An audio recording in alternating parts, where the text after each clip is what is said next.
अब कहानी उस मोड़ पर आ चुकी थी जहां से वापसी का कोई रास्ता नहीं था। कुसुम का बदला अब एक तबाही का रूप ले चुका था जो सबको अपनी चपेट में लेने वाला था।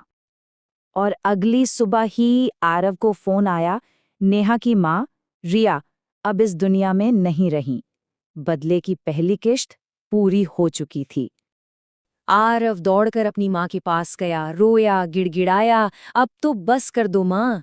लेकिन कुसुम की आंखों में जरा भी रहम नहीं था। उसने ठंडे दिल से कहा, नहीं, अब नेहा की बारी है। कुछ हफ्तों बाद परेशान नेहा खुद आरव से मिलने उसके घर पहुंची। कुसुम तो जैसे इसी मौके का इंतजार कर रही थी। उसने नेहा को खाना खिलाया जिसमें आखिरी जहर मिला हुआ था, और अगले ही दिन नेहा की हालत ठीक वैसी ही हो गई जैसी उसकी माँ की हुई थी। कहानी का अंत बहुत नज़दीक था और ये अंत बेहद दर्दनाक होने वाला था।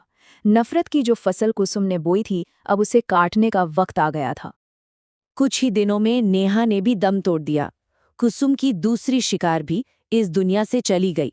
उसका बदला पूरा हो रहा था। लेकिन इस बदले की सबसे बड़ी कीमत तो अभी बाकी थी। जब कुसुम अपने कमरे में गई तो उसने देखा कि उसका अपना बेटा आरव पंखे से लटका हुआ था। वो अपनी माँ के गुनाहों का बोझ नहीं सह पाया। उस पल कुसुम को उस बाबा की बात याद आई जिसने उसे ये सब सिखाया था। काला जादू बर्बादी का रास्ता है, ये किसी को नहीं छोड़ता। आज ये शब्द सच हो गए थे। तो आखिर में क्या हुआ? कुसुम ने अपना बदला तो ले लिया, हाँ, ले तो लिया, लेकिन इस जीत में ना वो अपना सब कुछ हार गई। विवेक की दुनिया उजाड़ने चली थी और उसकी अपनी ही दुनिया बर्बाद हो गई। वो जीतकर भी अकेली रह गई थी, अपने ही बनाए अंधेरे में कैद, और बस मरे हुए लोगों के लिए मिठाइयाँ बनाती रही, हमेशा के लिए।